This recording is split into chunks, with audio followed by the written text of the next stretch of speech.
जे बदलापूरमध्ये जे शाळेमध्ये झालं, मला असं वाटते की असे बुद्धीचे आणि असे राक्षस विचारधाराचे जे लोक आहे त्यांना भर चौकामध्ये आणून त्यांना पहिले फाशी दिली पाहिजे.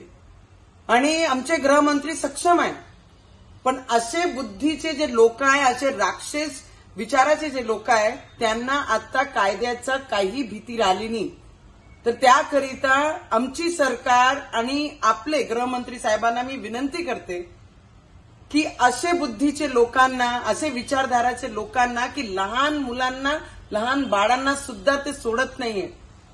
कालचंच आहे, काल रक्षाबंधन झाली, मी स्वतः पोस्ट केलं की सगळे भावांनी ज्या हातावर आम्ही राखी बांधतोय त्या हातांनी महिलांची आपण रक्षा केली पाहिजे, नाही की त्या महिलांवर आपण अत्याचार केला पाहिजे.